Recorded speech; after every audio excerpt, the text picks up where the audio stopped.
अब जो ट्रंप लगातार ये बात कर रहे हैं कि भाई अब इसको बढ़ाया जाएगा, समय को बढ़ाया जाएगा, उन्होंने फिर से अब 6 अप्रैल तक को डेडलाइन को जो है वो बढ़ा दिया है कि हम उन क्षेत्रों पर प्रहार नहीं करेंगे जो ऊर्जा से जुड़े हुए सेक्टर्स हैं, क्षेत्र हैं। ये डेडलाइन पिछले कुछ दिनों से लगातार चल रही है। ये क्या संकेत दे रही है? क्या ट्रंप पीछे हटना चाहते हैं? क्या उनकी ये डेडलाइन जो है ये साइन दे रही है कि ट्रंप अब हाथ खड़े कर चुके हैं? देखिए, डेडलाइन को आप देखिए, क्योंकि ट्रम्प का जैसे हम बात करते हैं, देखिए एक बार जब ट्रम्प की बात करें तो कैसे ना, पल में तोला पल में माशा। हाँ। अभी मैं अमेरिका का प्रेसिडेंट हूँ। हम्म। अगले महीने मैं अमेरिका के फोर्सेस का सुप्रीम कमांडर हूँ, सबसे बड़ा कमांडर। हम्म। क्योंकि अल्टीमेटली सबसे बड़ा मिलिट्री डिसीजन प्रेसिडेंट लेता है अमेरिका में। हमारे हम्म। यहाँ रक्षा मंत्री लेते हैं, हमारे यहाँ जनरल्स लेते हैं, पर अमेरिका का सिस्टम ये है, पॉलिटिकल बॉस और मिलिट्री बॉस एक ही आदमी होता है, जो भारत और कुछ अन्य देशों में ऐसा सिस्टम नहीं है। अब ये आदमी क्या करता है, ये पूरे विकल्प खुले रखता है। ये पॉलिटिकल है कि जी बातचीत हो रही है, 10 टैंकर तेल के आगे मैंने हम्म। मंगा लिए, हम्म। लगता है आपकी बात है, हम आपसे बात कर रहे हैं, कोई बात नहीं, बिना मार काट के मसला सुलझ जाए, अच्छी बात है। अब ऑलरेडी इतनी मार पिटाई हो गई। अब दूसरा विकल्प है, मान लो बात नहीं बनती, मान लो वो जो बंदा वहां उसी को निपटा दे, ये भी हो सकता है। भाई हम्म। जिस पता के कौन बंदा, उन्हीं को निपटा दिया, उनके ग्रुप को, उसके परिवार समेत मरवा देगी आईआरजीसी, कोई बड़ी हाँ। बात नहीं। अब यहां मैं मिलिट्री के विकल्प खोल रहा हूं। देखिए, अगर मैं बिजली के इंफ्रास्ट्रक्चर पर अटैक करता हूं, उससे ईरान के लोगों को दिक्कत होगी, और ये इंफ्रास्ट्रक्चर $multi-billion का है। पैसे तो छोड़िए, बनाने में महीनों क्या साल भर भी लग सकता है।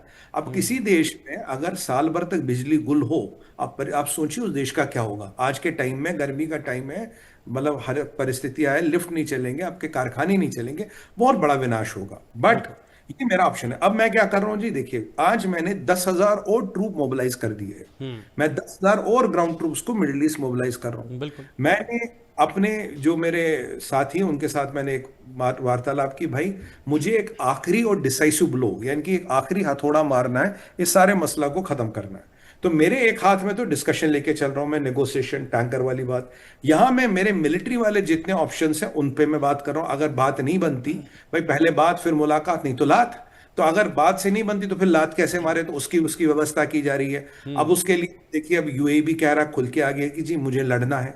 सऊदियों ने भी कहीं ना कहीं कह दिया मुझे लड़ना है, क्योंकि जो अर्थव्यवस्था है उनकी खराब हो रही है, जिस हम्म। लेवल को नुकसान हो रहा, भाई उनकी तो ऐसी तैसी हो गई। कह रहे हम्म। जनाब ऐसे तो नहीं चलेगा कि 5 साल बाद फिर होगा। और सबसे बड़ी बात क्या है, देखिए शीतल जी, अगर यही मान लीजिए मुश्तबा खमेनी, अगराची, यही रजीम चलती रही, हम्म। साल भर, 2 साल, 3 साल, 4 साल, 5 साल, ये फिर वापस आएंगे।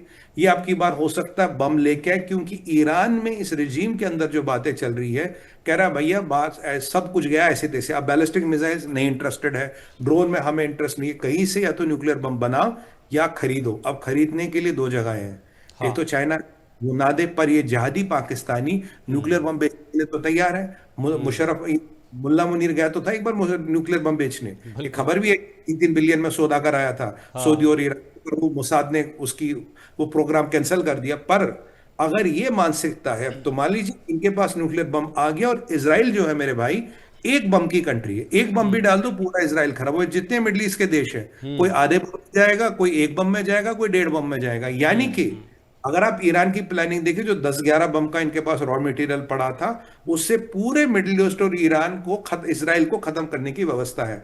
तो अगर ओके। आप सांप के पूंछ पे पैर रखोगे और फन छोड़ दोगे, सांप जख्मी होगा पर काटने हम्म। जरूर आएगा।